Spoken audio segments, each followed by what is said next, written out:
Tere tulemast vaatama meie augustikuu koolituse jätkuseminari, kus me siis proovime täna vastata kõikidele teie küsimustele, mis te kirjutasite meile 21. ja 22. augustil ja mis on vahepeal meieni jõudnud. Mul on siin 3 lehekülge küsimusi, mille me püüame siis ära vastata kõikide nende inimestega, kes meile siia täna diivanile on tulnud. Ja palusin siis ka teistel ennast tutvustada. Alustame teisest diivanist. Alustame sealtpoolt. Tere, mina olen Grete Arro, hariduspsühholoog Tallinna Ülikoolist ja siis TII-hüppe sisutiimis. Ivo Visak, TII-hüppe tegevjuht. Mina olen Ingrid, olen TII-hüppe Tallinna piirkonna üks juhte ja Pelgulinna riigigümnaasiumi õppejuht. Mina olen Jaan Aru, Tartu Ülikooli kaasprofessor TII-hüppe sisutiimis ja vean ka TII-hüppe teadustööd. Tere, mina olen Meri-Kris Jaama, olen andmeteadlane ja TII-hüppes töötan siis rakenduse ja tehnoloogiaga. Ja mina olen Piret Oppi, TII-hüppe õpetajate tugiprogrammi juht. Ja võib-olla kõige esimene küsimus oleks täna see, et Ivo, võib-olla sulle oleks see esimene küsimus, et mis on selle aasta peamised eesmärgid TII-hüppe elluviimisel koolides? No, kõige olulisem on tegelikult see, et paar aastat on kogu see tehisaru Eesti haridussüsteemis natuke Wild West olnud või selline metsik lääs, et ega on mõned tublid koolid, kes on ise proovinud seda kõike raamistada, aga selge on see, et kuna see tehnoloogia teeb palju kiireid hüppeid, nii mõnedki asjad nendes võimalustes, mida need programmid pakuvad, on väga kiiresti arenenud. Ehk siis mina selgelt usun, et Eesti haridussüsteem ka gümnaasiumi tasemel hetkel seda abi vajab ja tuge vajab, et ära raamistada, millisena üleüldse tegelikult tehisaru Eesti haridussüsteemis kasutame. Ehk siis õpetajad vajavad seda tuge ja ka õpilased vajavad seda tuge. Ehk siis minu ideaal oleks tegelikult see, et pärast selle aastast pilootprogrammi paari aasta pärast need tegevused, mis me teeme, on niivõrd igavad, et meid ei ole enam vaja. Väga hea. Kuna õpetajatel on juba see TII-hüppe tugiprogramm alanud, siis räägimegi natukene alguses õpetajate poole pealt ja puudutame neid küsimusi, mis siis kirjutati kas siis Ingrid sinu kohta, kes siis augustist sa said rääkida täpsemalt õpiringidest või siis mis kirjutati Aivile, aga kuna Aivi ei ole siin, siis me üritame nendele küsimustele ise vastata. Aga alustame siis esimese sellise väga sisuka küsimusega, mis on hästi praktiline. Muidugi õpetajatele väga praktilised lahendused on olulised. Ja see küsimus on selline, et mida arvestada õpiringide planeerimisel, kui sageli töötavad õpetajad koolis ülekoormusega, ehk siis nad ei saa ületunnitöö eest tasu. Töö on seetõttu väga pingeline ning toimub ka õhtuti kodus. Kuhu mahutada sealjuures TII õpiringid? See aja küsimus või aja planeerimine on tõenäoliselt koolis, aga ma arvan, et mitte ainult koolis, vaid väga paljudes organisatsioonides üks keerulisemaid. Meil kõigil on ööpäevas 24 tundi ja sinna sisse peab mahtuma päris palju. Aga kui me räägime konkreetselt koolist, siis me ei saa ette kirjutada või anda väga selgeid soovitusi, et mida üks või teine kool peaks tegema. Iga kool peab ikkagi vaatama oma kalendrisse ja oma õppeaastasse ja tegema lähtuvalt sellest otsused. Aga soovitusena saan ma öelda seda, et tasuks vaadata korraks, millised on need õpetajate koostööajad, millised on võib-olla siis varasemalt kasutusel koosolekud. Täna võib-olla rohkem kasutatakse koostööaeg ja mida selle koostööaja sees siis tehakse. Et me teame väga hästi, et võib-olla selline klassikaline info jagamine ei ole täna koostööajal otstarbekas. Seda saab teha väga mitmeti ja väga mitmel erinevas kanalis. Aga koostööaegadele planeerida sellist õpetajate koostöist või koos õppimist on väga mõistlik. Koos õppimine ei pea tähendama seda, et sa pead iga nädal kindlal ajal koos õppima. See võib tähendada seda, et see toimub kord kuus, mida me oleme ka tegelikult soovitanud ja isegi võib see natukene veel harvem olla. Ehk et selline üks koostöine aeg nädalas võiks olla, mida siis kool saab lähtuvalt oma fookusest, oma vajadustest selleks kasutada. Ja ma lisaks nagu juurde ka, et ma lihtsalt saan tuua enda näite Saaremaa gümnaasiumist, et meil täpselt samamoodi kolmapäeviti oli siis pärast 4. tundi oli koostöötunni aeg ja me kasutasimegi seda tegelikult selle jaoks, et kui meil oli midagi ühiselt vaja teha, siis me tegime ühiselt ja nendel hetkedel, kus ei olnud midagi ühiselt teha, siis see aeg oli õpetajate päralt. Et ma arvan ka, et tiihüppe on üks osa nagu kooli elust, eks ole, et päeva lõpuks need muud tegevused tõesti mitte kuhugil ära ei kao. Et mulle väga meeldis Toomas Jürgenstein, kes pikalt on olnud Hugo Treffneri gümnaasiumis ka usundite õpetaja, kirjutas ühe toreda väikese mõtiskluse Facebooki äkki eile. Ma ei tea nüüd muidugi, millal me seda video näitame. Septembri alguses. No, ütleme septembri alguses ja seal tegelikult ta tõi tõesti siis näited tema jaoks.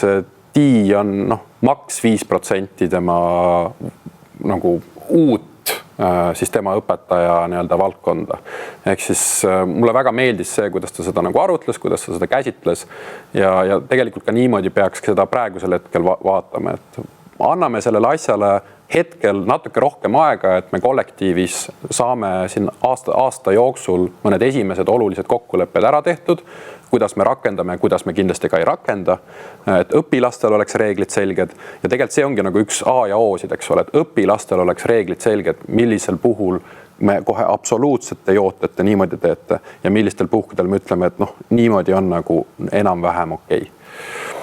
Mulle tundub ka, et võib-olla see hirm, et selle sisu ees või hirm, et kohe on vaja väga-väga palju midagi uut hakkama tootma või õppima, on nii suur, et tegelikult pigem võttagi väikesed fookused, hästi selged küsimused, kuidas me minema hakkame väikeste sammudega ja siis see seal sees saab juba kasvada kas siis suuremaks, sisukamaks või kuidagi. Ja, et minu mõte on ka see ja ma loomulikult ei näe tulevikku ette, et kuidas see päriselt hakkab nagu, mis see vajadus hakkab olema, aga tegelikult tõenäoliselt tekivad mingid küsimused. Et võib-olla ei teki kõigil korraga, aga osadel ja kui on see formaat, et me aegelt oleme kokku ja siis me leiame neid vastuseid ja ma saan aru, et tiihüppe tiim on ju selleks ka koos, et aitab neid vastuseid leida, et ta on nagu üsna lähedal nii-öelda, et meie poole saab pöörduda. Et mõnes mõttes ta võiks nagu olla just nimelt see, nagu see abivahend või see tugi, et vajadus ilmselt tekib, eks ju, küsimused tekivad, aga me täna veel ei tea ju, mis need on. Ja ma võib-olla võtan kokku veel sellega, et ma rääkisin ühe eelmisel aastal õpiringis osalenud õpetajaga, küsisin ka selle aja, et kuidas sa leidsid eelmisel õppeaastal seda aega või et kuidas oli selle ajaga. Ja siis ta tõi tegelikult väga hea näite, ütles, et väga tihti tundus, et nii palju on vaja teha, et ma parem ei läheks õpiringi, aga kohusetundest osa läks ta siiski õpiringi kohale või tuli kohale ja tegelikult seal õpiringis said lahenduse päris mitu küsimust, mis tal tegelikult töölaual olid. Ehk see sama, et me koos jõuame oluliselt efektiivsemalt ja kiiremini kohale kui see, et ma üksi kõiki asju teen ja oma töölauda muudkui kuhjan. Just. Hästi, aga lähme nüüd veel natukene praktilisemaks, et meil on üks küsimus, see tuli Aivile, aga jällegi kuna Aivit ei ole siin, siis ma loen selle Aivi, ma küsisin Aivilt vastuse, ma loen selle ise teile ette, aga ma paluksin ka tegelikult Ingridil hiljem täpsustada ja võib-olla Ivo ka tuua enda varasemast elust ehk siis koolijuhi elus ka üks näide siia, aga küsimus on selline, et kuidas te täpselt seal koostööpäevadel õpite ja Aivi vastus on selline, et nendel toimus siis eelmisel õppeaastal 8 õpiringi järgmistel teemadel. Esiteks meenutamine ehk siis kokkulepped, eelmise õppeaasta õpiringide teemade meenutamine, uuringute tulemustega tutvumine, uue õppeaasta teemad. Siis oli nendel teemaks ka õpistrateegiad, tunni ülesehitus, tagasiside ja tunnivaatlused, individualiseerimine õppetöös, õpimotivatsiooni toetamine, psühholoogilised baasvajadused ja sotsiaal-emotsionaalsed oskused ja kooli eneseanalüüs HAKA kvaliteedikriteeriumite põhjal. Ja Aivi kirjutab ka, et kõik õpiringid on üles ehitatud põhimõttel, et oleks teooriaosa, praktilised ülesanded, arutelu vastava teema andmete üle ja liikumispaus. Ehk siis väga armas, et ka mitte me ei räägi, et õpilased tunnis õppimise raames peaksid vahepeal tegema liikumispausi, aga see on täiesti loomulik ka täiskasvanute puhul.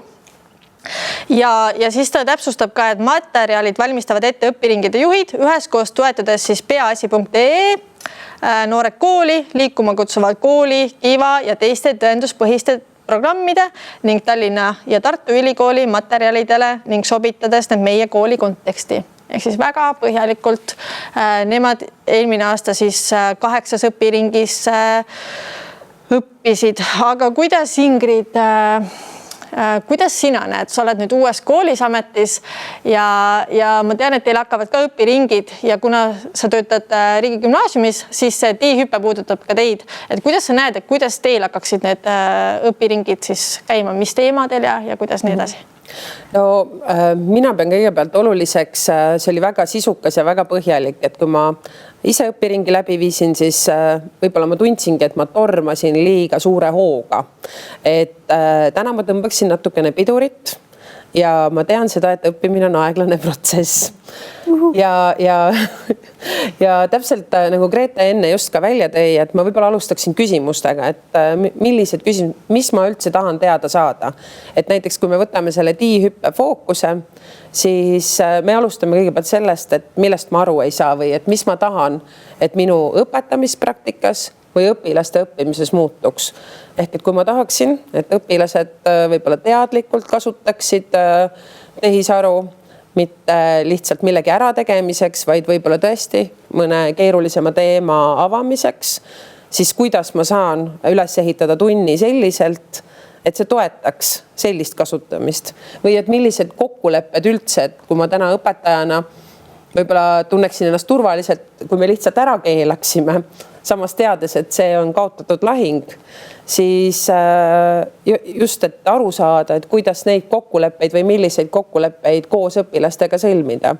Ehk et ma alustaksin küsimustest ja võib-olla mõtestamisest, et millist rolli ma näen sellel tehisarul õpetajatöös, õpilase õppimises ja võib-olla vaikselt koos uurides ja praktiseerides ja siis sekka juurde natukene ka harjutades, et tõepoolest, et kuidas ma saaksin mingisuguseid töölaualt mingisuguseid töid natukene vähemaks ja seda koos turvaliselt praktiseerides. Ja ma arvan, et seda on just ühe kooli meeskonnaga kõige mõnusam teha, kus sa saadki, et mul on siin laual hetkel see, et mis lahendused meid toetaksid või et kuidas me saaksime arendada neid ja neid oskusi. No võib-olla siis tooksin hästi kiiresti välja, et õppige pigem mu vigadest. et võib-olla ma olen nagu selles mõttes halb näide, et võib-olla sain liiga vara koolijuhiks ja siis ma tahtsin igale poole tormata, ehk siis tahtsin olla pruut igas pulmas ja kadunud kõik igal matusel, mis pigem nagu ka selle, et võib-olla ka siin puhul, et üks tark koolijuht on see, kes võtab endale aastaks maks 1-2 fookusteemat, mitte rohkem, eks ole. Ja noh, eks minu üleskutse ja ka presidendi üleskutse tegelikult on, seda võib ka tõlgendada, et äkki te saate sellel aastal selle tehisaru endale üheks suureks fookusteemaks võtta, et äkki neid olegi liiga palju rohkem sinna juurde vaja. Vot. Ja teid kuulates just nagu tekkis mul nagu mõte kuidagi nii inspireerivalt, et seesama, et mis on see küsimus? Tegelikult küsimus ei ole ju vahend, tehisaru on vahend. Küsimus on see, et mis probleemi see saab lahendada. Ja me kujutame ette, et võib-olla õpetajal on nagu mõttes nagu see ideaalilähedane tund, mida ta tahaks tegelikult pidada kogu aeg, et see hästi mõnus tund, et mitte isegi, et kuidas tema tegevus toetab tehisaru kasutust või vastupidi. Et kui mina tahan pidada oma ideaalset tundi, kuidas siis see tehisaru, mis lapsel kusagil võib-olla ühel hetkel käe jala juures on, eks ju, kuidas see aitab kaasa sellele, et mina saan pidada oma kõige ägedamaid tunde, mida ma tegelikult mingitel põhjustel võib-olla täna ei jõua, pole aega, pole piisavalt mingisuguseid ressursse ja nii edasi. Et ta ikkagi, ta peab jääma vahendiks, et ta on fookus, kuidas ma õpin vahendit kasutama, kuidas seda nuge ja kahvlit nüüd kasutada. No nii, aga ma vaatan, et Jaan ja Meri-Kris te mõtlete pingsalt kaasa, aga anname vahepeal teile ka sõna, et liigumegi siis võib-olla natukene sellise tehnilisema poole peale, ehk siis räägime natukene ikkagi täpsemalt, mis asi see tehisaru on ja räägime, mis asi on keelemudel, kuigi augusti koolitusel me saime need mõisted ju mõnusasti ka ära defineeritud, tuletame need veel kord meelde, sest et võib-olla meie vaatajate seas on inimesi, kes ei vaadanud veel meie augusti koolitust. Seega jätkuvalt, mis on tehisintellekt, mis on tehisaru ja mis on keelemudel? Need ei ole päris, tähendab tehisaru on ju versus keelemudel, et mis need on, mis nende vahe on? ma võin vastata, aga vasta sina. Mul tuleb veel pärast küsimusi ka. Okei, siis me saame, kuna kordamine on tarkuse ema, siis kui hästi mitut viisi öelda asju, et siis jäävad asjad meelde, et tehisaru või tehisintellekt või AI on kõik üks asi, mis on hästi suur valdkond, mis kirjeldab kogu sellist masina õppimist või intellekti.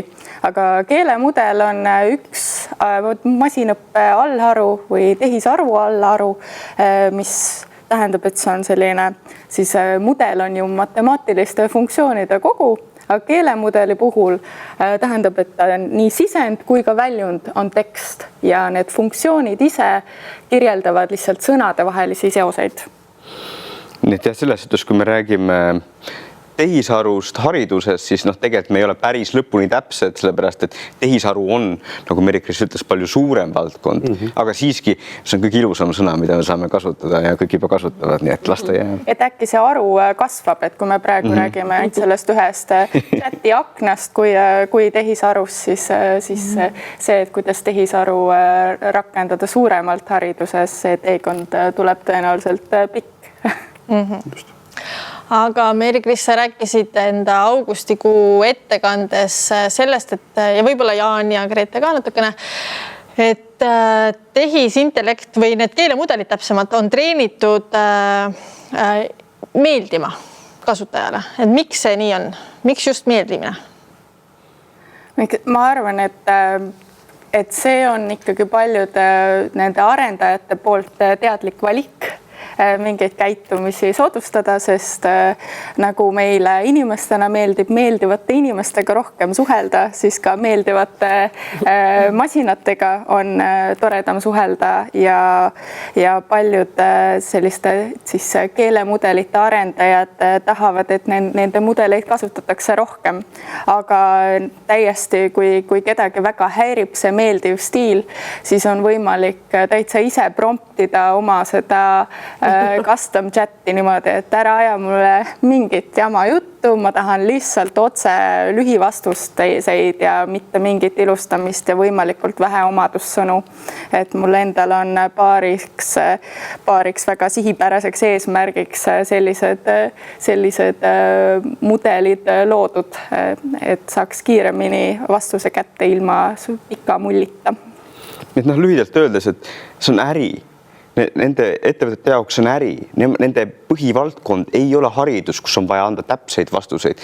Nende põhiklientuur on 100 miljonid inimesed, keda ei huvita see, et su vastus on täiesti täpne, vaid keda huvitab see, et see on mõnus jutuajamine, eks?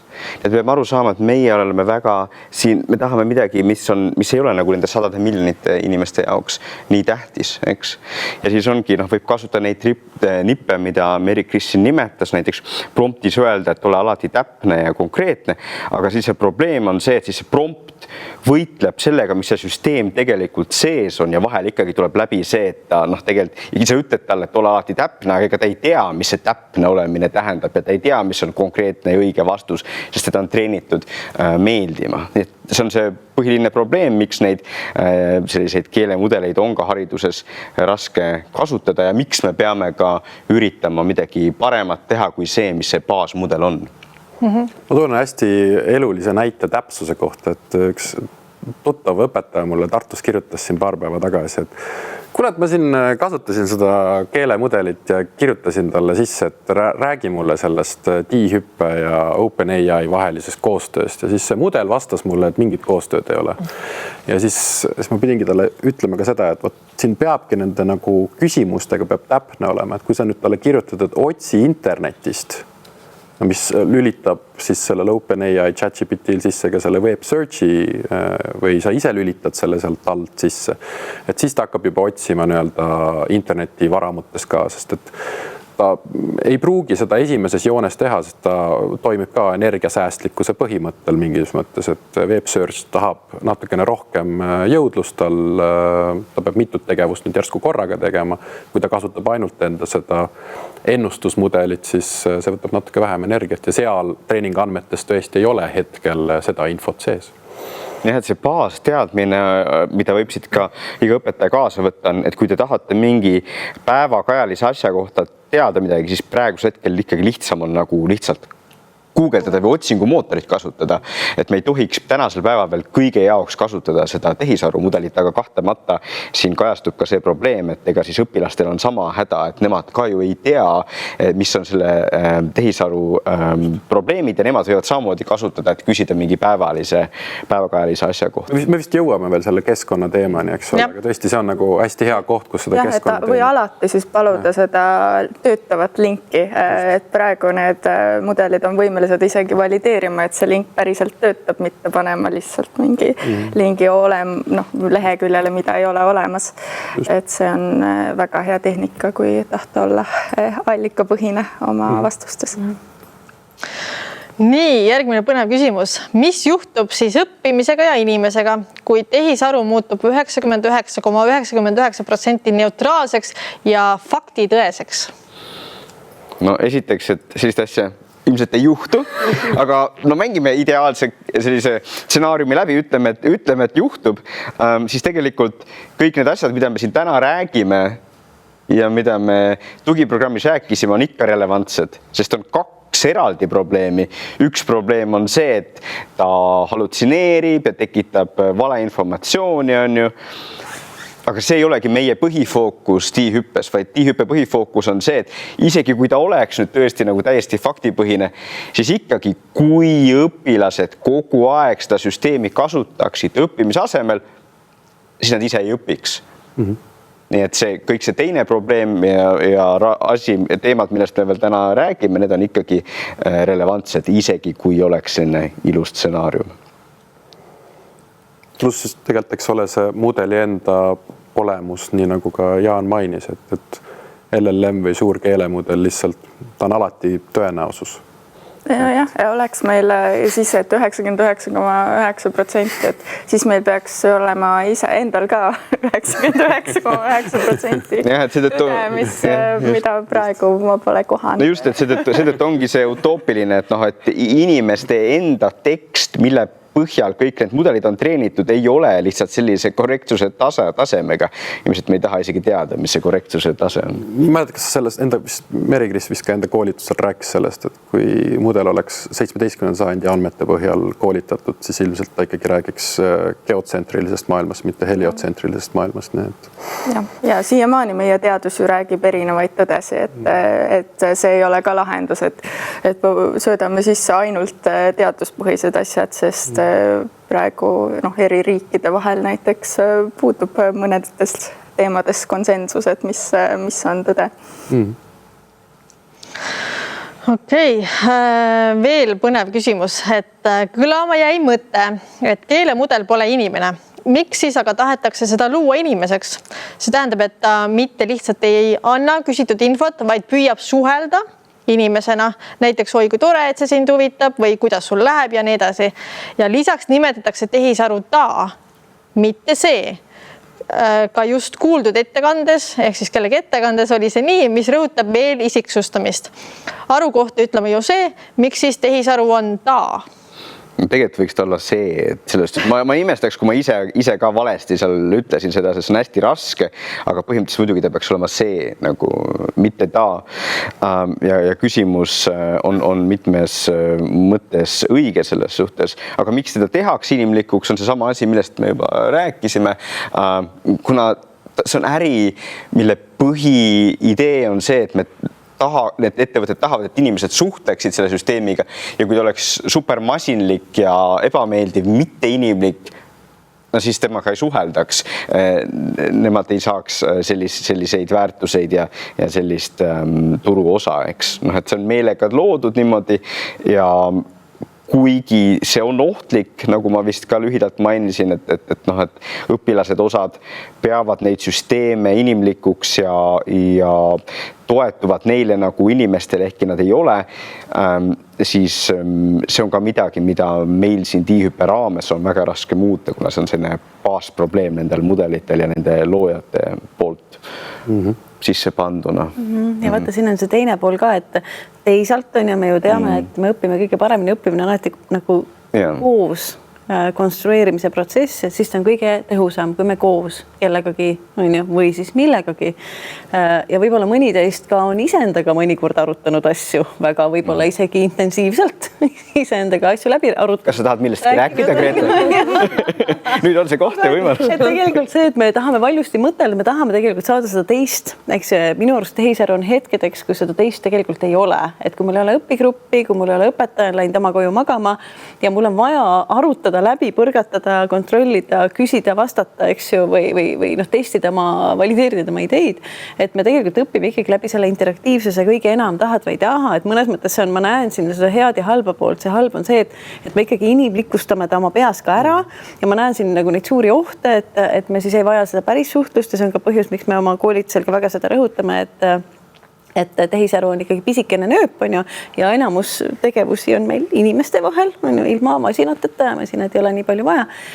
Aga et juhul, kui on need hetked, kus meil on tarvis kedagi sinna vastu, et ja noh, see ongi see küsimus ka Jaanile tagasi jälle, et noh, et kui ajule tundub, et ta suhtleb, on ju, et noh, et kas sa suhtled päris inimesega või masinaga, et ilmselt me ei tee vahet vist väga hästi, eks ju. Ja no selles ühest poolt on probleem, nagu ma ennetasin, teiselt poolt muidugi õppimise protsessi jaoks on see kasulik, kui see tundub meeldiv ja tundub inimlik, sest ega noh, me oleme liik, kellele tegelikult noh, me väga loomupäraselt õpime, on ju teistelt inimestelt. Ja vastu ma saan oma mõtet põrgatada, eks ju. Just, et see on kasulik, aga noh, tulebki õpetajatena peabki sellest teadlik olema, et siin ongi need head pooled, aga on ka halvad pooled. Et kui õpilane ta tõesti ta ütlebki, et tal enam päris inimestega ei olegi vaja suhelda, sest ta suhtleb selle tehisaruga, et sellel tänasel päeval võib-olla mõne õpilase jaoks, kes oleks täiesti üksi, on kasu, aga keskmise õpilase jaoks see on negatiivne tagajärg, et ta vähem suhtleb päris inimestega. Just, et tähendab, minu ideaalmaailmas ongi niimoodi, et ta mitte tehisaru pärast ei suhtle vähem, aga et need hetked, kus nagu seda muud suhtlust lihtsalt ei oleks, on ju, et mõned üksikud hetked, kus ta muidu võib-olla õpib, kuidas mina ja materjal, eks ju, aga mul ei ole nagu võimalik selle üle arutada kellegagi. Aga noh, et ta ei tohiks minu arust mitte üheski kontekstis võtta ära päris suhtlust ja võib-olla meil on täna ka natuke liiga vähe seda päris suhtlust klassiruumis. Minu arust see ongi oluline õpetajatel just sellest aru saada ja ka õpilastel, mis tähendab, et ainetundides võiks just nimelt seda suhtlemise poolt ja koos vestlemise ja mõtete põrgatamise poolt olla. Et mul on ka tunne, et võib-olla mõni kord on läinud meie ainetunnid väga selliseks kirjalikuks ja väga palju tahame jõuda ja väga palju nii-öelda töid genereerida ja esitada, siis võib-olla täna see protsent võiks minna nagu teisele poole kaldu, et kas me peame nii palju kontrollima, nii palju mõõtma, nii palju kuidagi aru saama, et pigem võib-olla need vestlused ja selline koos arutlemine ja põrgatamine võiks hoopis lahendus olla ja siis me ei vajaks selleks põrgatamiseks nii palju seda tehisaru. Just, ja vaata, tehisaru abil saab väga hästi genereerida neid ülesandeid, mis on need ideaalsed ülesanded, ja me teame ka seda, et kui sul on nagu väga hea grupitöö õpilastel on ju, ja tõesti need õpilased tahavad ja oskavad grupitööd teha, siis neil aeg lendab, on ju, nad on kõik väga kaasatud, aga neil aeg lendab, et tegelikult neil on ka lihtsam hoida oma tähelepanu, on ju, ja tehisaru aitab tegelikult teha neid ülesandeid meil ka. Nüüd me juba läksime väga detaili õpiringi õpetajana tegelikult või eestvedajana olen tõepoolest lasknud tehisarul selliseid väga häid grupitöö ülesandeid koostada ja need panid tõepoolest, ma ise osalesin siis ka vestlejana või siis õppijana seal õpiringis, aga tehisaru oli see, kes andis meile selle ülesande ja lähtepunkti. Ja, et ma lihtsalt teen siin nagu julmalt nüüd promo ühele seltskonnale, et väga soovitan Eesti Väitlusselts Eestis toimetanud arutleva haridusega pikalt ja laialt. Arutleva kooliprogramm, mis neil hetkel on, et ka sellel aastal, nii palju kui ma olen kuulnud, nad tahavad ka teist natukene arutlevas koolis rääkida. Oleme kindlasti tiihüppega vajadusel neile ka abiks. Et ma arvan, et selle kogu tehisaru ajastu või see, kuhu me praegusel hetkel oleme jõudnud, et ma ütlen, et purki on teda nagu raske tagasi panna, aga kõige selle juures, et võib-olla tõesti mingite teiste elementide, teiste meetodite nagu tähendus ja olulisus hariduses on nagu tõesti kasvanud, et see arutlev haridus, ma ei tea, kas tagasi au sisse, et kas ta on meil Eestis kunagi piisavalt au sees olnud. Kui on, siis vabandust, siis tagasi au sisse, kui ei ole olnud, siis au sisse. Et arutlev haridus on tegelikult see, mida tänasel hetkel jah, meil on nii-öelda siis sellise chat-logina võimalik selle tehisaruga rääkida, aga fakt on see, et järjest paremaks läheb tema häältuvastus, vestlus temaga hääle tasandil, ehk siis kõikidel nendel tasemetel, ka see tehisaru teeb veel muutuseid, aga me peame ise olema head arutlejad ja ise head, väga kriitilised arutlejad, et tegelikult aru saada, kus ta nüüd siis räägib nagu tõtt ja kus tema osas peab ka skeptiline olema. Aga hästi. Või selle osas, vabandust. ja kõige tähtsam ongi see, et mida me nagu ütleme, et me õpilase mõtlemine tuleb teha nähtavaks. Et tema ja miks on ju sellepärast, kui ta nagu räägib oma lahendusi, ta räägib, kuidas ta mõtleb, miks ta nii mõtleb, eks ju, miks ta mingisuguseid andmeid kuidagi kokku paneb oma peas, eks ju, et siis ta tegelikult ju õpib, eks ju. Ja võib-olla neil on nagu raske mängukaruga rääkida oma mõtteid, et see tehisaru võib-olla natukene nagu parem. Aga et just, et ja võttes Ivo mõttest kinni, et see, mida sa välja tõid, et uuesti au sisse või päriselt au sisse, et võib-olla tõesti me ei ole ka varem, ei ole olnud nii palju seda teaduslikku konsensust, kui ikkagi viimaste aastakümnetega, et ikkagi see arutlev õppimine ongi tõhusam ja see ei tähenda muidugi seda, et arutletakse pagan teab mille üle, nüüd sa pead jälle välja lõikama pagani, aga et just, et seda targalt disainitud arutelu, et seda võiks olla väga palju rohkem. No nii, järgmine küsimus on natukene filosoofiline, aga minu arvates väga asjakohane. Pidades silmas tehisintellekti ülikiiret ja muutuvat arengut, siis millal meil tekib õpetajatena küsimus, kus on inimlike võimete piir selle kiirusega kaasa minna ja kas me ei tekita pidevat vajadust ainult masinat teenindada? Siin minu arust ongi see hea mõte mõelda selle hoo maha võtmisele teadlikult, et kui me keskendume kiirusele, siis meil on kiire ja kui me mõtleme sellele, et me arutleme, võtame hoogu maha, siis see kiire natukene peatub. Filosoofiline vastus tuli ka. Või teistmoodi öeldes, et üks tehisaru oht, mis on tõesti nagu mitte tehisaru endaga nii väga seotud, ongi see, et kuna kõike saab nüüd nii palju kiiremini teha, näiteks koolitöid ja muid asju, siis on võimalik seda kõike tõlgendada nii, et nüüd teeme rohkem. Nüüd paneme õppekavasse veel rohkem asju, sest nüüd õpilased jõuavad rohkem. Aga siin ongi tähtis, et väga hea küsimus selles suhtes, et kohe algus ütleme, et õppimine on aeglane protsess, seda ei ole võimalik lõpuni optimeerida ja kiiremaks teha. Nii et selles suhtes me peame väga tähelepanelikud olema selle ohu suhtes tõesti, et mitte, et me anname kogu aeg rohkem ja nõuame rohkem, vaid et me anname seda aega ja vahel peame õpetajatena ka rõhutama seda, tõesti seda tehisaru vaba aega, kus õpilane lihtsalt natuke ise proovib ja mõtleb ja ei pea muretsema selle pärast, et tal on nüüd nii kiire. Mul meeldis väga see mõte, et sa ütlesid, et kogu aeg ei pea juurde panema, et tegelikult PISA uuringud, me oleme oma teadmistega tipus, aga see praktiline rakendamisoskus ei ole sugugi seal tipus, et pigem nagu hoopis mõelda, et kuidas me neid teadmisi ellu rakendame ja selle üle rohkem arutlema. Ja see on ju huvitav, et tegelikult on ju ehitatud tohutu võimekus, on ja, aga me pole ikkagi küsinud, et mille jaoks, et mida see haridus, mida see... No ta ei olegi hariduse jaoks tehtud tegelikult. Ei olegi, just, aga et kuna võimekus on ju, ja et siis nagu, et võtta see võimekus lihtsalt üle haridus, see ongi ju nagu üsna rumal mõte, on ju, et me peame ta võtma üle teisel kujul, et see sama küsimuse viimane osa, et me peame masinat teenindama, et me tegelikult ikkagi tahaks keerata sinna tagasi, et masinad teenindavad meid, aga me peame ikkagi väga selgelt aru saama, et mille jaoks, et just see, et õppimine on aeglane, siis kuidas et mis on selles protsessis täna probleemid, millest me üle ei saa, mis on võib-olla osadele lastele suuremad kui teistele, meil on haridus võib-olla lõhe natukene, et kuidas aidata neid selle masina abil niimoodi, et see, mis päriselt on õppimine, on aeglane, sügav, jaurav, selles mõttes mõnus, aga ebamugav, tore, aga ebamugav. Et kuidas see masin, kas saab sinna appi tulla ja seda me tahamegi ju testida, eks. Aga ma küsiks teilt ka, et kui õppimine on aeglane, aga tehnoloogia areng on hästi kiire, siis minu arust ta ikkagi paneb meid sinna olukorda, kus meie haridussüsteem peab olema kohanemisvõimeline et mingid asjad peavad olema võimelised muutuma. Ma ise tegelikult arvangi, et eks see TI-hüppeprogramm ongi üks kohanemisprogramm ju. Suuresti ta ongi üks kohanemise programm, sellepärast et ma ütlen, et 2022 lõpp või 2023, kui õpilaste seas ikkagi tollane ChatGPT 3.5 või 3, mis iganes see mudel populaarseks muutus, selle nagu kasutusele võtta õpilaste seas, ma arvan, tegi see oli küll kindlasti mingi läänemaailma mingi rekord, ma arvan, kui kiiresti ühte nagu rakendust nagu õpilased, mitte ma ei räägi siin ainult nüüd Eestist, vaid ma räägin just hästi palju Ameerikast, New York Times on kajastanud, mis Ameerika ülikoolides toimus selle käigus.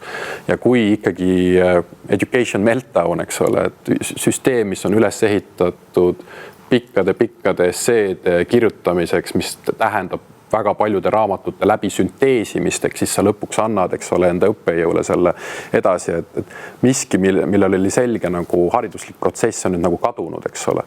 Ja kui oluline siin siis nüüd tegelikult ongi, et väga paljudes Ameerika ülikoolides on siis mindud tagasi sellise asja peale, mis kutsuti vist Blue Notebooks või mille eesmärk siis tegelikult ongi see, kus õpilased näitavad õppejõule, mis nad sinna nagu ise kirjutavad, suulised vastamised, eks ole, siis mingisugused metoodikad, aga samal ajal kogu süsteem ka Ameerika ühiskonnas on läinud nagu massiharidusse, ehk siis suulist vastamist väga paljudes Ameerika ülikoolis on nagu meeletu luksus.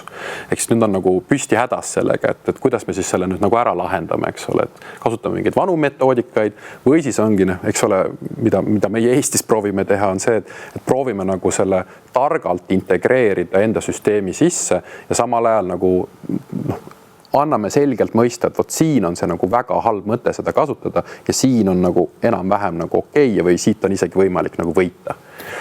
Ja minu arust on hästi hea, et see Meri-Kris tõidki välja selle, et kohanemine, aga kohanemise puhul me aru saama, et nagu millega, mis eesmärk, et mis on see eesmärk, eks ju. Et me lihtsalt ei ole kohanemisvõimelised lihtsalt nagu juhuslikult, vaid meil on mingid teadmised, mis ei muutu, teadmised aju kohta, õppimise kohta, psüühika kohta ei muutu. Meil on mingid väärtused, need ka ei muutu, hoiame teatud väärtustest ikkagi kinni, aga et saame aru, et oli tehnoloogia ja siis me peame uuesti mõtlema, miks me kirjutasime üldse esseesid selleks, et essee annab märku, et õpilane oma peas tegi mingeid keerukaid ja pingutavaid mõtlemisprotsesse, näiteks sünteesis. Kui essee seda enam ei mõõda, siis me peame neid keerukaid protsesse seal peas panema tegema muudel viisidel. Et me oleme ikkagi kinni sellest teadmisest ja me kohaneme selles mõttes selle muutusega viisil, et me hoiame tegelikult väga paljust ikkagi jätkuvalt kinni, aga peame võib-olla meelde tuletama, et miks me üldse neid esseid kunagi kirjutasime, mitte selle essee pärast. Seda esseed tegelikult ei ole vaja, vaid vaja on seda mõtlemist. Ja see ongi see kohanemine, mida me nagu peame läbi tegema ja võib-olla ta toob esile nagu isegi väga häid asju mõnes mõttes, et peame uuesti meenutama, miks me teeme neid asju seal kodus näiteks õpitegevusi. No nii, ja nüüd hästi intrigeeriv ja minu jaoks väga vajalik küsimus, mida ma olen ise ka vaaginud peas mitu kuud juba, et kas meie endi aju muundub pärast TI kasutuselevõttu ja pidevat kasutamist ja kui jah, siis kuidas? No esiteks teaduslikult me seda täiel määral vastata ei suuda, sellepärast et ühtegi head teadustööd tänaseks veel ei ole tehtud, see võtab lihtsalt aega. Aga teisalt me teame juba aju kohta nii palju, et me võime öelda, et jah, muidugi muutub. Et ükskõik, mida me palju teeme, kui me mängime hästi palju malet või sööme hästi palju mingisuguseid pähkleid, peame neid avama, siis aju muutub, eks. Kui me kasutame hästi palju tehisaru, siis ta ka muutub. Aga kas ta muutub nagu heas suunas? On see no nüüd oleneb ka, milleks me kasutame, eks on ju. Kui keegi väga nutikas õpilane kasutab ja tal on kogu aeg õpilasel oma mõtted, ta mõtleb ja ta kasutab tehisaru vestluspartnerina, siis tegelikult see aju võib saada kiiremat tagasisidet ja võib areneda kiiremini. Aga kui nüüd õpilane kasutab tehisaru alati, et lihtsalt oma ülesanded ära teha, enda eest mõtlemine ära teha, siis otse loomulikult tema aju muutub, sest et ta ei õpi neid asju tegema, eks? Sest tema ajus siis need vastavad aktiivsusmustrid ei saa tekkida, mis on seotud mõtlemisega või arutlemisega. Et need tekiksid, sa pead ise mõtlema, ise arutlema, eks? Et kui sa vaatad tehisaru vastust, siis neid asju ei toimu. Ja see on hästi tähtis asi, mida me Gretega ka rõhutasime, on ju, et iga õpilane võiks seda teada, iga õpetaja võiks seda teada, et tehisarust vastuse vaatamine ei ole õppimine ja et ka kõik aru saaksid, miks see nii on ja et kõik aru saaksid, et kui õpilased niimoodi kogu aeg teevad, et siis jah, aju muutub ja mitte selles suunas, kuhu me Eesti riigis tahaksime. Ja sinna võib-olla ongi see küsimus täna juba see, et jah, kasutame tehisaru, aga kuidas ja milleks on ju, et see küsimus, et milline see kasutus on, et kui see on tõesti see puht passiivne nagu informatsiooni kasutamine või vaatamine, eks ju, et see on üks asi, aga kui ta juba tõesti, kui tal oleks nii-öelda tark tehisaru, mis aitaks tal päriselt õppida, see oleks juba teine asi. Aga jah, metafoorina võibki nagu, et kui ta on nagu see rumal kasutus, siis see erinevus on nagu on korvpalli vaatamise ja korvpalli mängimise vahel, eks ju. Keegi ei lähe paremaks mängijaks, kui me seda vaatame, ehkki võib tunduda, et nii lihtne. Miks sa seda ära ei visanud? Mina oleks küll visanud. On, mina oleks ise visanud selle palli. Aga minu jaoks see, kui korvpallist edasi minna, et seal on ka see, et jah, et kui lihtsalt vaadata, siis on see kehvem mõju, kui lihtsalt mängida, aga see võib olla ka treener, kes aitab sul tegelikult paremini mängida, on ju.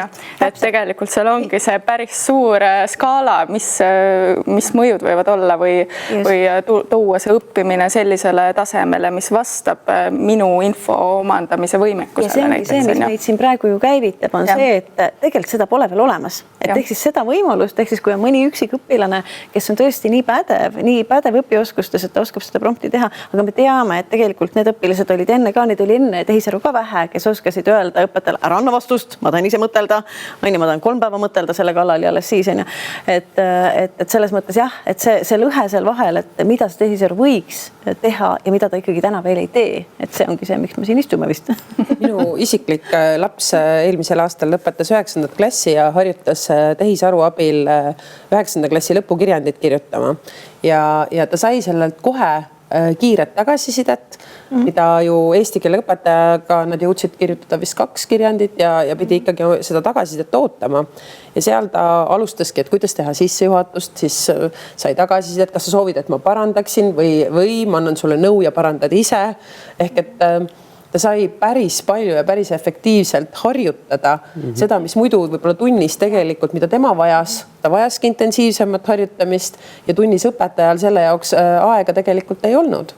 Ma ütlen ühe asja, mis minu arust, ma ei mäleta, kust ma seda tean, ma ei mäleta allikat, aga ma olen aru saanud niimoodi, et kui õpilane õpib või kes iganes õpib ja sa oled praegu selles õppimise selles seisundis, ma tahan teada saada, siis tegelikult on hästi kasulik ikkagi, kui ta ei pea nüüd ootama, et ta on praegu valmis seda saama, ta on valmis õppima, et kui ta siis tõesti peab ootama 2 nädalat või isegi 2 päeva või isegi võib-olla 20 minutit, ta läheb äkki pealt ära, see ei huvita mind enam, see ei lähe mulle enam külge. Et selles vaates on see jälle üks suurepärane koht ja jällegi, mida sa tõid näite, minu arust on nagu hea marker see, et see, kes produtseerib rohkem teksti, peab alati olema õpilane. Et juba, ma tean, et see on hästi nagu robustne mõõdik, kas õpilane, laps produtseerib, tehisaru ütleb vähem, väiksemaid asju.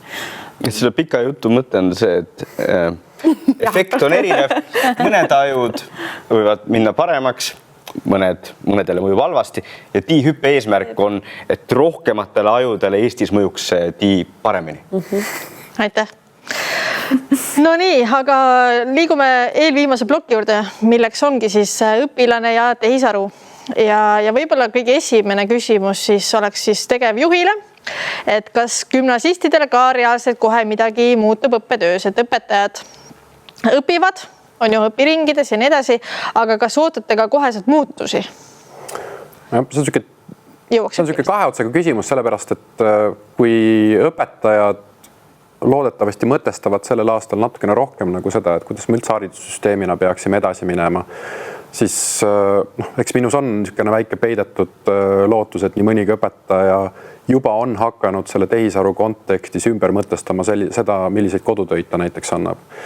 Millisel viisil on tõesti tunnis see õpilase ajakulu kõige mõistlikumalt kasutatud, sest et ma tean, et see 9.00 kuni 16.00 ta on minu päralt ja ma saan temaga midagi teha ja ma ei tea tegelikult, kui kasulik see kodus õppimine enam tänasel hetkel nagu päriselt üldse enam ongi.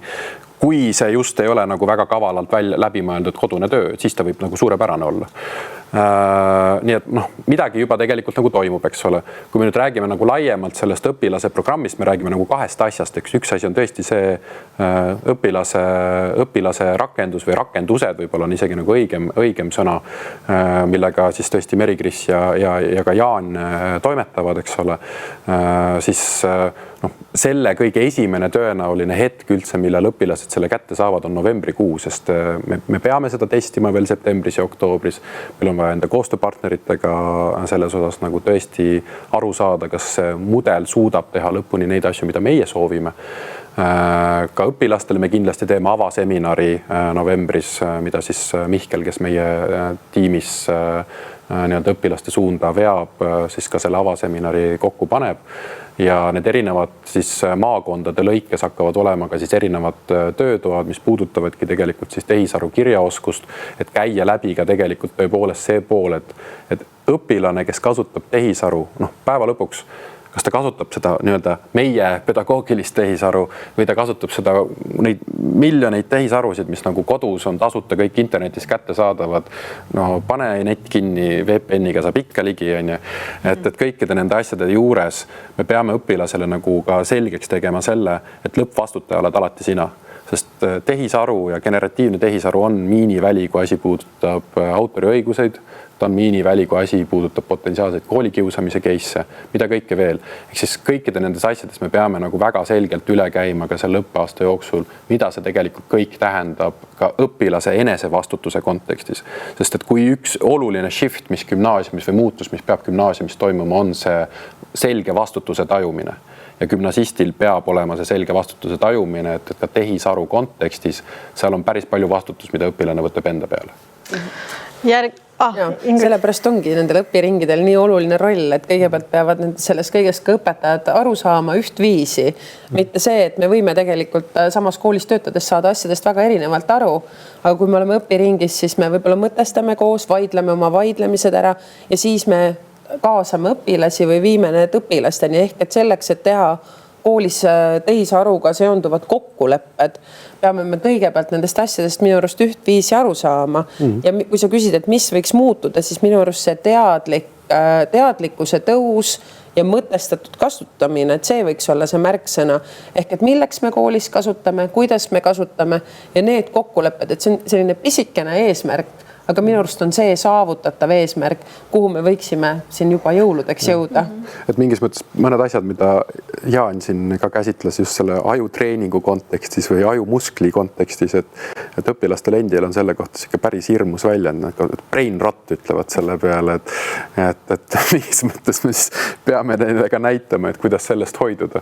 Ja võib-olla, et paar asja mulle väga imponeeriv selline kõne vastutuse teemadel, et tuletaks meelde kahte asja. Üks on see, et vastutust saab võtta siis, kui õpilasel on valikud.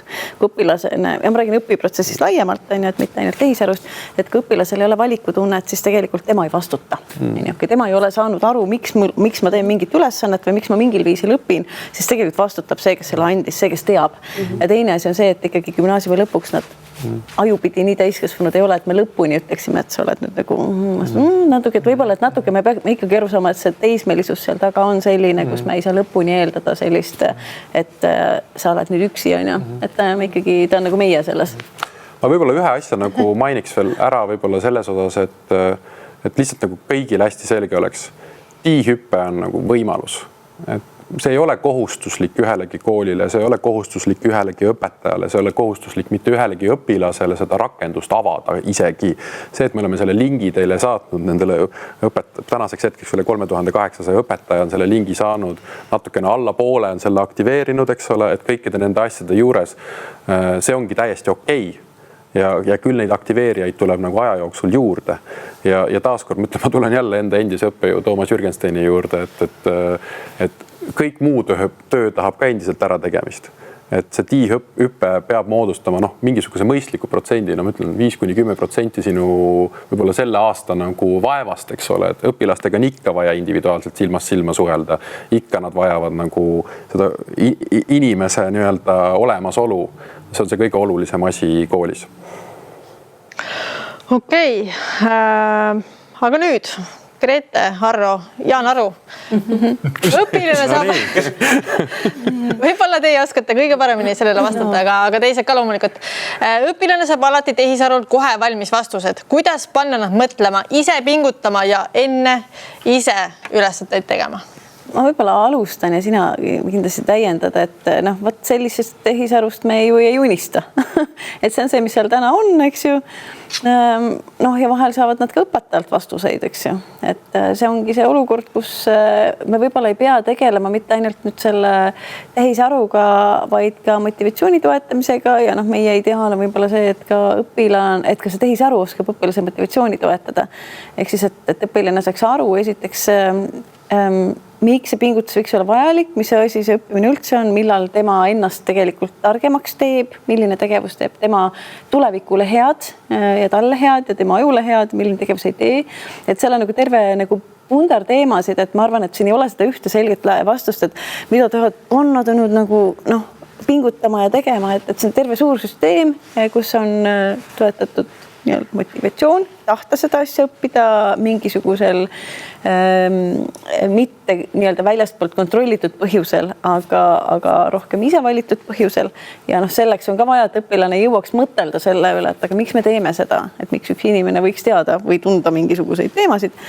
Teiseks seesama teadmine sellest, et millisel viisil, millised õpitegevused on kasulikud, millised mitte. See on ka jällegi teadmine ja jällegi seda ei saa anda, seda ei saa selgitada neile, vaid et see on asi, mida aastate jooksul õpilased peaksid saama ise endale selgitada. Noh, et see on nagu see, kus õpilane peaks pidevalt ju meenutama seda arukat õpistrateegiat, arutelus õpetajaga õpistrateegiate üle. See kestab aastaid ja aastaid, eks see peaks olema pidev foon. Et seda ühte hetke nagu, mis kõik ära muudaks ju ilmselt ei ole. Ja sellisel juhul, kui me oleks, tähendab, mõnes mõttes võiks öelda nii, et kui meil oleks nagu 100% hästi heade õpioskustega õpilased, mida ei ole ju mitte kusagil maakera peal, ma arvan, siis tänane olemasolev tehisaru ei oleks mitte kellelegi probleem, sest õpilased teaksid, et ei, ma ära anna vastust, ma tean, et see mind ei aita, või ainult juhul, kui see on, noh, mõnes olukorras on vaja võtta vastust, on ju, mõnikord see on mingi faktiteadmine, noh, mida ei ole mõtet ise konstrueerida ega välja mõtelda, eks ju. Aga et siis ta suunaks juba ise seda, ta suunaks oma õpetajat, ta suunaks oma õpigruppi, ta suunaks tehisaru, eks ju, ta loeks materjale teistmoodi. Aga et meie nagu näeme, et noh, häda õpioskustega on, sest see, mis küsimus puudutab, see oli ka õpioskus, eks ju. Ja äkki see tehisaru on tulnud ka selleks, et aidata meid ka selles hädas. Ja. Aga võib-olla nüüd Jaan ütleb lühidalt, mida ma öelda tahtsin. Ma üritan lühidalt öelda. Jah, et probleem on selles, et praeguses olukorras õpilased liiga kiiresti tahaksid seda tehisaru kasutada vastuste kättesaamiseks, eks. Nüüd üks lahendus oleks, et siin on ju tiihüppe ja õpetajad kõik ütlevad, see ei ole hea, ära nii tee, aga no me kõik teame, kõik kuulajad teavad ja kõik siin diivanitel olijad ka teavad, et see nii ei käi, sest võib-olla üks õpilane kuulab nii, aga enamikul jaoks on suva. Ja seetõttu me tahaksime tegelikult ideaalis, et see rakendus ise aitaks nagu õpilastel neid oskuseid omandada, et rakendus talle vahepeal ise ütleks ka, et see on okei, et sa mõnest asjast aru ei saa või see on täiesti normaalne, et sul selle koha peal on raske, kordame seda veel, et ühesõnaga see, mida üks õpetaja ei suuda kõikide nende õpilasteni viia mitte kunagi, et rakendus aitaks seda teha ja siis ühel hetkel võib-olla tõesti nagu tiihüpe minu jaoks on nagu korda läinud siis, kui need õpilased nagu tulevad koolist välja ja nad nagu, neil ei pea muretsema selle pärast, et nad kõik oma asjad selle tehisaruga ära teevad, siis kui vaja, siis teevad, siis kui vaja, siis teevad ise, sest nad saavad aru, et on selle õppinud ja ideaalsel juhul nad on õppinud seda tänu selle rakendusele. Ja tegelikult mul tuli meelde ka... Ikka ütles nii ka keerukalt. Ma hakkasin mõtlema, et üks asi on see, et selle küsimuse kontekst on see, et aga miks ta teeb nii? Ja vaatagi, et neid põhjuseid, miks õpilane tegelikult ei taha pingutada, on erinevaid ja üks on ka ikkagi see, et me teame, et osadel õpilastel on tugevad uskumused, et nad ei saagi targemaks saada mingis valdkonnas, eks ju. Et seesama see võimekususkumuste teema on seal taga ju ka, et tehisaru tuleb lapse külge sel hetkel, kui ta tuleb ja ta on kujunenud, on ju, oma kontekstis võib-olla arvama, et matemaatika pole minu jaoks ja nii edasi. Ja loomulikult tehisaru tuleb väga nii-öelda segama mõnes mõttes nende laste arengut, kellel on tugevad jäävususkumused mingites ainetes. Ja sellepärast ta võtabki, et me saame teha aastaid ja aastaid tegelikult tööd selle sama asjaga, et nad usuksid, et see kognitiivne pingutus on neile kasulik, eks ju, ja nad saavad sellest paremaks saada.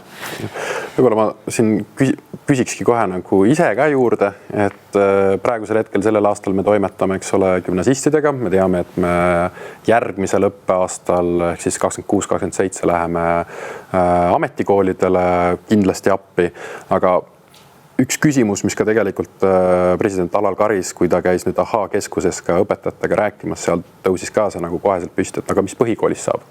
Et Tartu Ülikooli Sotsiaalministeeriumiga koostöös siis tehtud uuring EU Kids Online näitas, see valim oli täitsa nagu tubli, 2500 noort, klassid 3-9.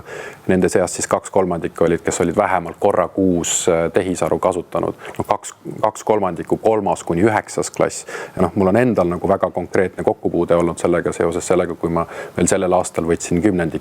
kooli vastu vestlusel ja küsisin 9. Kas kasutad? Lõpuks kõik vastasid, et jah, kasutan. Et kõikide nende asjade juures, et kuidas me peaksime nagu põhikooli õpetajaid tugima ja võib-olla ka see, et kas seal see on see nagu minul praegu miljoni euro küsimus, et kas me ühel hetkel peaksime ka sellist õpirakendust põhikooli õpilastele pakkuma või me peaksime olema väga ettevaatlikud? Mul on lihtne vastus on loomulikult see, et me teeme hästi hea õppimist toetava rakenduse ja me keelame selle 9. ja 8. ära, sest miski pole nii mõnus kui keelatud vili. Me ei tohi seda kasutada. Kus me selle saame? Nad lähevad vaiba alt läbi, et saada endale see, et mis seal on ja see on midagi keelatud. Aga et tegelikult vaata, see ongi see, et mõnes mõttes me ju tahame, et õpioskusi kui sellised, me ikkagi tahame, et lõviosa sellest õpioskuste toetamise tööst tuleks inimeselt inimesele, õpetajatelt on ju, et kogu see asi ja teisalt meie oleme siin selle laua taga ikkagi ka need mehed, kes ütlevad, et me ei taha, et lapsed on liiga palju seadmetes üleüldse, on ju, et meie sõnum ei ole see, et 3. klassis palun, on ju, tee kõike teisel on vahend ja tõsi on jah see, et muidugi see piir on nagu tinglik, on ju, natukene või siuke suvaline, on ju, et gümnaasium, et muidugi see võiks olla varem, aga et võib-olla nagu natukene see pilootimine või rakenduse katsetamine, et võib-olla ei ole mõistlik minna sellega nagu väga noores vanuses peale, et see on ka, et me alles seda on küsitud üks jagu, jah. Ja eks me sammud sinna vast liigume aastate jooksul, eks, et lõpuks peab sinna minema, sest see on ka, mis korraks läbi käis, et kui õpilane tuleb väga halbade õppimisharjumustega gümnaasiumi, siis on natukene hilja. Mitte ilmtingimata, et seal saab asju muuta, aga on keerulisem, et muidugi oleks parem, kui algusest peale on head õpiharjumused, ühesõnaga esimest klassist peale, mitte nüüd tehisaru abil arendatud, aga õpetaja on selgitanud kõiki asju õigesti ja siis mingist hetkest kuskil põhikooli algusest hakatakse vaikselt õigesti tutvustama ka tehisaru. Muidugi see on see, kuhu me lõpuks jõuda tahame, aga praegu on väga õige, et me alustasime siin gümnaasiumist. Kuskilt peab alustama ja mida konkreetsemalt sa alustad, seda lihtsam see on. Aga enne kui me liigume edasi õpetajatöö ja siis tehisaru võimaluste juurde, siis viimane küsimus siin plokis, mis puudutab õpilasi, on see, et kas õpilastele tehisintellekti võimaluste tutvustamisel räägitakse ka sellest, millises mahus loodusressurssi, näiteks vett, TI kasutamine vajab? Ma võin alustada ja siis tegelikult kindlasti teistel on ka nagu mõtted, et Google just lasi välja mingisuguse peenema raporti, mis puudutab just energia kasutuse hulka, aga minu arust see on hästi hea teema, mida tasub käsitleda, et see on mingis mõttes, see läheb isegi nagu see on hea teema, sest seda saab nii palju igale poole mujale laiendada, et kas see, et sa kasutad nüüd seda tehisaru rakendust, mis veebis mingit serveri läbi energiat kulutab, et sama hästi võib tegelikult küsida nagu seda, et kui seal Robloxis seal serveris mängid, et kui palju nende serverid, palju nemad ressurssi tahavad või see ekraan, mis sul niisama ruumis nagu kiirgab, kui palju see energiat võtab või see telekas, mis sul seal elutoas lihtsalt sellepärast, et sulle meeldib, et see taustakohin on seal taustal, on ju. Mõnel inimesel meeldib, mõnel ei meeldi, et mõnele meeldib, et ruumis nagu keegi oleks, ole, ma olen psühholoog kõrval, et kõikide nende asjade juures tegelikult see on nagu hästi hea küsimus, et sellele peab kindlasti nagu tähelepanu pöörama. Need mudelid on läinud iseenesest järjest energia, siis nad tarbivad järjest vähem energiat, aga nende treenimine on nagu järjest nagu energia hullemaks läinud. Ma lihtsalt ütlen lühidalt. Esiteks mul on tunne, et ma saan sellele küsimusele süstemaatiliselt hästi erinevaid vastuseid, kui ütlevad humanitaarvaldkonna inimesed taustaga ja reaaltaustaga, et vastused on erinevad. Teine asi on see, et tehnoloogia uuendus senises ajaloos ei ole mitte kunagi mõjutanud summa summarum, siis materiaalset jalajälge, nii et see läks väiksemaks. Iga tehnoloogia uuendus on alati suurendanud inimkonna materiaalset jalajälge. Kui tehisaru on tehnoloogia uuendus, siis ta suurendab inimkonna materiaalset jalajälge ainult juhul, kui me kasutaksime seda väga pieteeditundeliselt, ehk siis ainult siis, kui väga on vaja, et kui kuidagi teisiti ei saa ja enamasti kas guugeldan, vaatan entsüklopeediast, helistan sõbrale ja ma need Robloxid ja telekad panen ka kinni, eks ju. Et tegelikult, et me ei oska, me inimkonnal ei ole võimet täna tegelikult kasutada tehnoloogiat targalt ja jällegi mina ei ole kindlasti mitte selle ekspert selles osas, et kus, mida on optimeeritud. Kui samal ajal sa ise ütled ka, et me kusagil optimeerime, aga kusagilt lendab see jälle üle võlliaknast välja. Ja et mina oleksin väga ettevaatlik ja pigem nagu siin ongi soovitus, et ma tahaks, et meie grupi nagu see sõnum ei ole see, et jumala eest kasutage ja kui te ei kasuta, teete maha millestki, mingitest rongidest, mingi FOMO tekib. Et me peaks kogu aeg hoidma kuklas, et mõistlikkus, eks ole. Aga et on mingid kohad, kus tõesti on nagu aga et ta on ikkagi nööp ülikonna küljes. Just, et võib-olla tõesti see küsimus, et ma ei tea, kas Enes saab alati kõige kiiremini vastuse, aga mõne asja võib-olla tõesti on nagu mõistlikum nagu korraks minna otsima, natuke võtta rahulikult, et võib-olla ei pea kohe saama vastuse. Või arutleda klassiruumis. Just. Et klassiruumid ei pea ju tulema, on ju. Arutlev haridus oli meie tänane hüüdlause, mis... Ja loodame, et kodus lapsed niikuinii ei õpi, et seal ka ei kasuta ja siis ongi võib-olla kodudes samamoodi, et fookusesse seab jälle see arutelu või et mis ma täna õppisin, kuidas mu päev läks. Minu küsimus on ka, et kui me nüüd arendame seda uut asja, et ma tahaks ka teada, et kui palju selline nagu, kuidas öelda, ma ei tahaks öelda passiiv-agressiivne tehisaru energiat kulutab, ehk siis see, kes ei anna seda, kes ei töötle infot läbi, aga tegelikult taustal ta loomulikult ju töötleb, sest ta peab andma hinnangut sellele lapse vastustele, eks ju. Et kui kulukas ta on keskkonnale, see küsimus on meil õhus. Ma ei tea. Ja ma ütlen, et mingi raporti on siin Google hiljuti välja andnud, MIT Technology Review seda ka nii-öelda käsitles ja siis seal oli ka see, et ta annab nagu mingi pildi, et kuulajatel kindlasti soovitan see raport üles otsida, aga seal nagu ka koheselt öeldi, et äkki see pilt on natukene kujundatud. Kriitiline meel on, taaskord kriitiline meel, see on, tasub seda kriitilist meelt hoida alati. Aga minu, et lihtsalt kui rääkida sellest, et kui suur see jalajälg on või et kas ma jätan nüüd küsimuse küsimata või jätan aitäh ütlemata, et nagu see ei päästa meid kliimasoojenemisest, et need ikkagi ühe päringu keskkonnajälg on ikkagi väga väike veekulu ja ka komputeerimise mõttes, et see lohutab. Jah. Seda... Aitäh võib öelda ühesõnaga. Jah, aitäh võib öelda, et kui need robotid kunagi üles tõusevad, siis oleks meil... Sinu ma jätsin meelde, siis seda aitäh mulle. Ei tõuse. Praegu pole ohtu. Ei taha. Ei, ma olen täitsa õnnelik selle kohaga, et me ütleme aitäh ja ei muretse selle pärast. Väga hea. No nii, aga peaaegu viimase küsimused ja teemaks on õpetaja töös tehisaru kasutamine ja hästi praktiline küsimus. Kas saab luua assistendi, kes jälgib mu õpilaste hindeid ja puudumisi ning annab mulle teada, kui keegi vastab mingitele kriteeriumitele? Näiteks mitu negatiivset hinnet, puudumisi üle mingi arvu ja kuidas selline assistent vastab andmekaitse tingimustele? See on väga hea, et see lõpus see küsimus tuli. Et tegelikult assistente saab igasuguseid ehitada, et Meri-Kris teab seda valdkonda kindlasti 100 korda paremini kui mina. Assistente saab igasuguseid assistente saab ehitada, assistendid võivad omavahel vestelda, et nende kriitilist meelt tõsta, et nad kontrollivad erinevaid elemente. Sellega tõuseb ka siis see vea vähendamise protsent, eks ole. Seal alati võib mingisugune viga nagu sisse jääda, aga tõesti, mul on hea meel, et see viimane element sinna sisse tuli, et ma olen õnnelik selle üle, et me Euroopa Liidus elame. Ma olen õnnelik selle üle, et meil on kehtivad teatud GDPR-i nõuded, teatud andmete kontekstis me peame olema väga tasakaalukad, miks meil on seda vaja kasutada. Võib-olla mõne assistendi konteksti asemel on ikkagi targem õpilasega lihtsalt näost näkku rääkida. Miks sa puudud mu tunnist?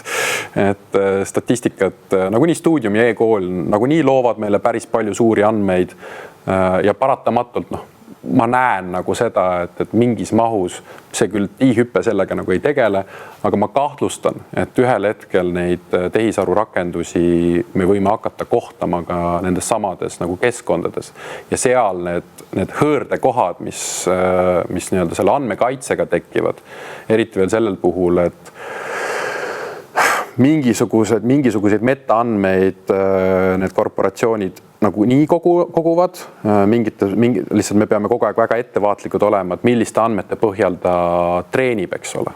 Ja meil on teadmine, et selle education keskkondades meil on lubatud, meil on teadmine, et nende andmete põhjal ta ei treeni, aga sellest olenemata alati on seal need ohukohad on lihtsalt nii kõrged, kus teatud hetkedel minu meelest see eetiline piir juba hakkab ületama seda, et targem on näost näkku mingeid asju rääkida.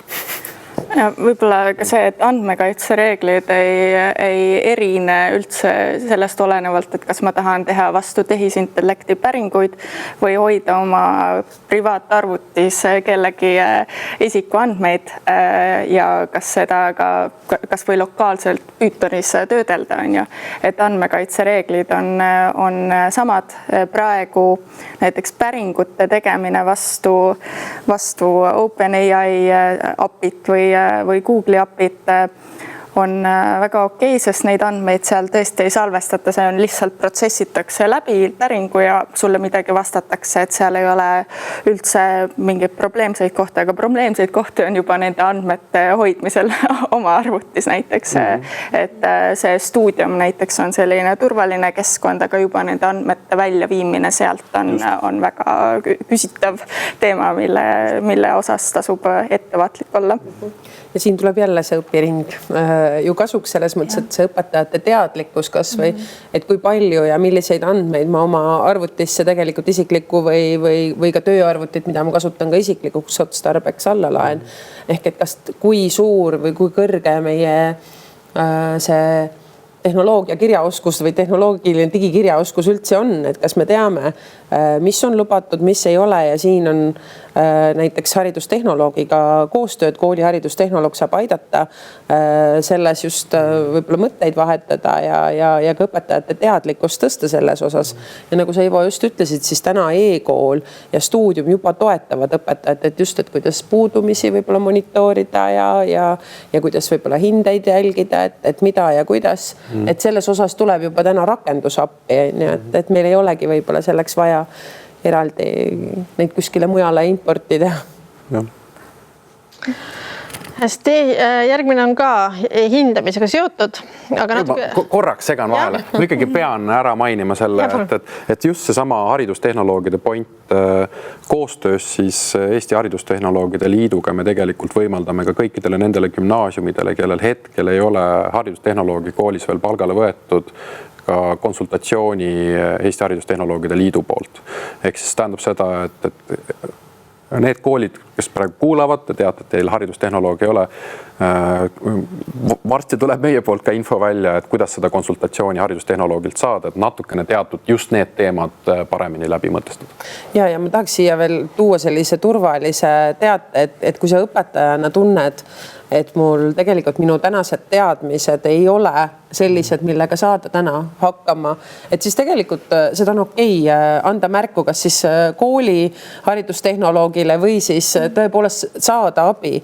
Et see, et ma tunnen võib-olla piinlikkust või häbitunnet, et see see täna enam ei ole oluline, ehk et panna sellesse samasse rolli, et õpilased on ka algajad mingites valdkondades, et okei on tunda seda algaja tunnet või seda, et ma ei saa kõigest aru, mis te siin üldse räägite, et see kõik on nii segane minu jaoks ja ma tean, et seda tagasisidet on ka, et see ongi okei, et sellepärast on nii hea, kui kool loob sellise turvalise keskkonna, kus ma saangi päriselt rumal olla või mingis valdkonnas algaja olla ja küsida neid rumalaid küsimusi nii palju, kui vaja, et asjast aru saada. Sest et kui ma klassi ees hakkan mingisugust pada ajama, et siis on küll see oht, et õpilasel tekib, et üldiselt teadmine, et ma ei saa või aru saama, et ma ei saa millestki aru, on juba päris hea teadmise näitaja tegelikult. Budismis oli see üks nagu esimesi samme, aga see selleks, et igatahes, et võib-olla tõesti siin puhul siin nagu natukene hariduslikku musta huumorit kasutades, et kui sul on tunne, et sul jäi isegi tiigrihüppe tegemata, et siis tegelikult sellest tasub nagu rääkida ja siis hoolitseme selle eest, et asjad läheksid paremaks. No nii, peaaegu lõpus, aga nagu ma ütlesin, siis hindamise teemaline küsimus on ka järgmine, et kuidas tagada, et automatiseeritud hindamine hindaks ikkagi konkreetse õpilase arengut. Ehk et kui meie eesmärk on õpilasele individuaalne lähenemine ja TI ennustab vastuseid, kuidas saame olla kindlad, et tema ennustatud hinne hindab õpilase tegelikku arengut? See on päris hea küsimus ja tegelikult see on nagu üks hästi suuri ohukohtasid, mida ma olen nagu märganud, et näiteks see lugu, mis sa selle kirjandi puhul tõid, see nagu oli hästi positiivne minu meelest. Aga nüüd üks ettevõte, ma nime ei maini, on loonud siis rakenduse, millega on võimalik tehisaruga hinnata, mis mu hinne võiks sellel kirjandil enam-vähem olla. Ja see nagu keerab selle nagu laua vastupidi, ehk siis mingis mõttes loob moona, et hakata vaidlema, et ma nüüd, tehisaru ütles mulle, et ma väärin 5. Sa pead mulle nüüd 5 panema. Et see, sellesse maailma me peaksime väga ettevaatlikult suhtuma. No ma küsiks, ma olen see ebameeldiv inimene, kes küsib, et aga miks me üldse hindeid paneme? Et hindada on ikkagi võib-olla üsna 20. sajand, eks ju, kui mitte 19. Et hinne ei ole ju selles õpiprotsessis midagi, mis kedagi aitab, et hinne ei sisalda sellist tagasisidet, mida õpilane vajab. Et jah, ma saan aru võib-olla, et miks me selle üle arutame, et me tahame aru saada, et kuidas õpilane saaks sisulist infot, et õppida paremini, et saada aru, kus ta praegu on ja mis on need asjad, mida ta peaks tegema, et jõuda järgmisse kohta oma arengu teel, eks ju. Et hinne seda ei anna, aga võimalik, et selline tehisaru saab, et võib-olla see küsimus võib-olla see, et kas ta ennustab õigesti neid sinu konkreetset vajadust või seda defitsiit, mida sa pead täpselt arendama. Ja sinu see kirjeldus läks üsna, ma ei tea, kuidas sul nagu see kirjand läks? Minul see kirjand läks. Tol ajal ei olnud. Kuulsin, et hästi sa said pergi sisse. Läks väga hästi ja kõrged tulemused. Aga ei, tegelikult jätkates seda, Grete, sinu mõtet tegelikult või üldse seda hindamise teema on ju see järgmine teema, mis tekitab väga elavaid ja erinevaid arvamusi. Aga tõepoolest see kontrollimise hetk või et õpetajad ka on välja toonud, et väga ajamahukas on tööde parandamine ja kontrollimine. Ja siis on mulle ikka meeldib küsida, et kes õpib sel hetkel, et mul on nii hea meel, et need õpetajad on nii targad, sest et kui nad nii palju töid ära parandavad, siis seda tarkust õpivad väga palju. Aga et kui jälle täpselt seesama protsess, et õpetaja töölauda natukene vähendada, need tööd parandavad õpilased, on see pinginaabri töö, on see sinu enda töö, ma ei tea, kuidas see andmekaitse sellesse suhtub, kui pinginaabri tööd parandada suhtub, kuidas suhtub, aga igal juhul õpivad õpilased sel protsessil oluliselt rohkem. Aga lihtsalt et see hindamine või see, et kuidas seda tagasiside peaks olema ikkagi isikuline ja mina tõesti seal õpiringi videos tõin selle näite, aga pigem ma arvan, et ta võiks aidata õpetajal võib-olla mingisuguseid hindamismaatrikseid lahti kirjutada ja mõtestada, et mida mingisugune võib-olla ja see hindamismaatriks ei pea olema õpetajale, vaid see võiks ikkagi olla õpilasele. Aga näiteks ma aitan lahti kirjutada, et kuidas võtame kas või koolieksami, et kuidas see koolieksami hinne võiks kujuneda. ja seda oskab küll tehisaru kenasti aidata, et. Jah, ta võib seal välja tuua võib-olla mõne nüansi, millel sa ise nagu võib-olla isegi vaatad piisavalt ei mõelnud. Või kas või isegi veel kaugemale mõeldes on ju, et ta võib paluda õpilasel selgitada, kuidas ta õpilane mingist kriteeriumist aru saab, on ju, ja siis seda siis aidata valideerida ja kinnitada, on ju.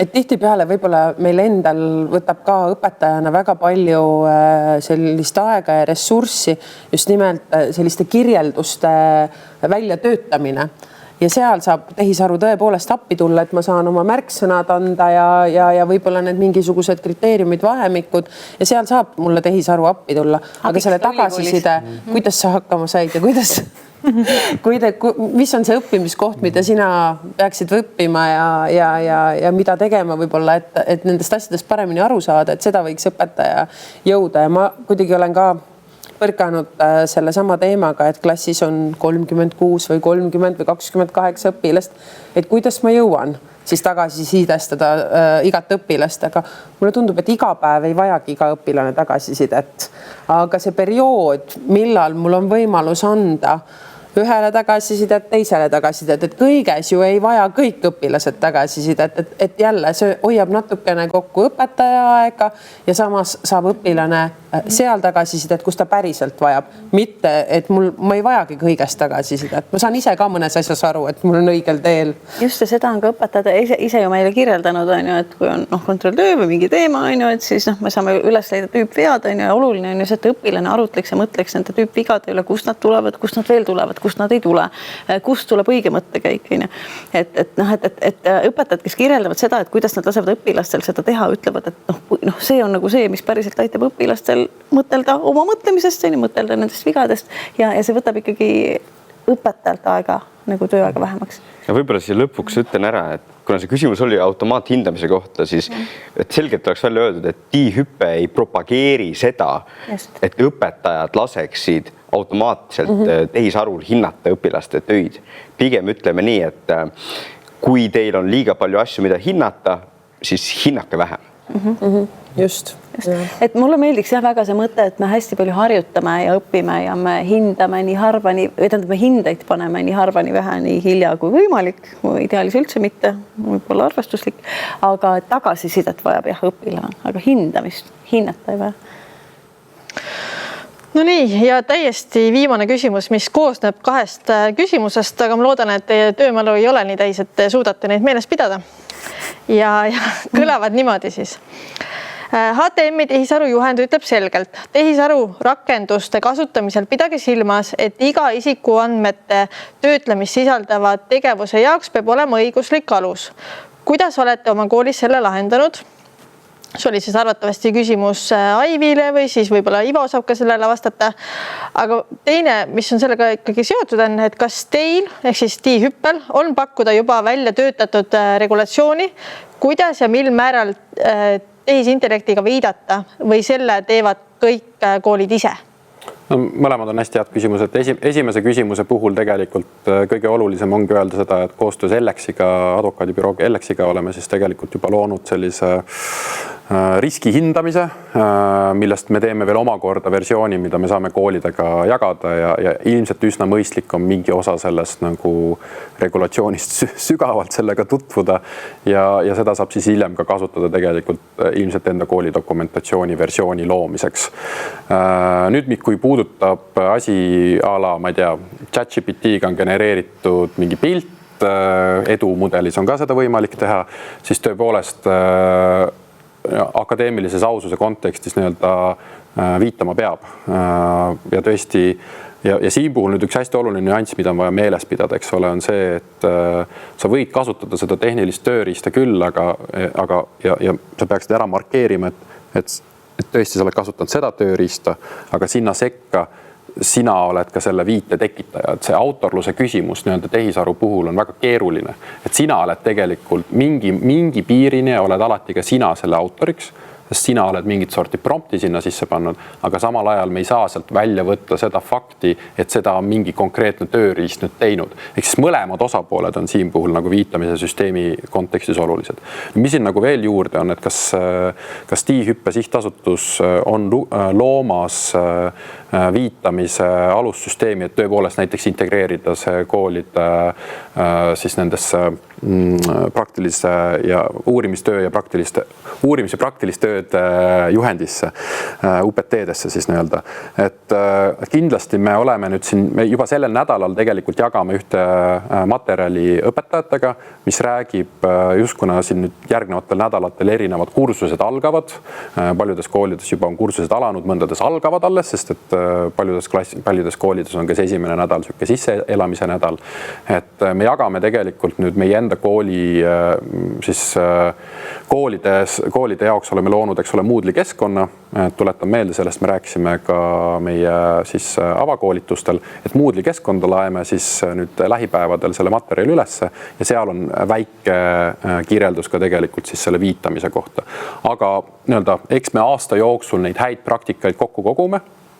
Ja tegelikult eesmärk ju on meil see, et kui meil algab 26-27 õppeaasta, siis gümnaasiumidel ka sellise dokumentatsiooni loome jaoks on neid häid praktikaid tegelikult nii palju kogunenud, et tegelikult ei oleks ühelgi Eesti gümnaasiumil endal probleemi enda UPT-de juhend ära uuendada ja tegelikult ka teisi juhendeid, hindamisjuhendeid või mida iganes uuendada just selles kontekstis nende parimate teadmistega, mis veel praegusel hetkel on, võtta need arvesse ja need siis ka nendesse dokumentidesse tegelikult panna. Ja neid siis ka muidugi järgida ja jälgida. Aitäh, Ivo. Ja ma usun, et seda materjali me jagame siis koolidega Moodle'i kaudu. Moodle'i kaudu, aga me kindlasti anname enda uudiskirjades ja ka sotsiaalmeedias teada, kui mõni uus materjal on tegelikult jõudnud ja ei saa nagu märkimata jätta, et iga kuu lõpus hakkab meil olema ka veebiseminarid, mida hakkab eest vedama Maarjo, keda te ka kõiki avakoolitusel nägite. Et Maarjo siis alati võtab endale ühe sõbra kaasa, kellega siis neid teemasid lahata, olenevalt siis mis teemad nagu kuu jooksul tõsisemalt lavale tulid ja üle kuu siis hakkavad, tuletan meelde selle, et üle kuu hakkavad meil olema siis, et ühel kuul hakkab olema hariduspsühholoogia teemalised seminarid siis piirkonnas toimetavatele õpiringide juhtidele ja järgmisel kuul siis hakkavad olema tehisaru teemalised seminarid, kuidas tehisaru tõesti head praktikad on, et Rasmus Kits hakkab neid asju eest vedama, ehk siis Rasmusele tervitused. Jah, aga rohkem küsimusi hetkel ei ole. Me saime väga paljud küsimused juba vastatud. Suur tänu teile. Aga kuulajad, vaatajad saavad tegelikult meile kirjutada küsimusi veel Moodle'i foorumisse või siis jagada neid meie sotsiaalmeedias või siis edastada läbi piirkonnajuhtide. Aga tänaseks kõik ja siis peatse kohtumiseni. Ilusat uut õppeaastat!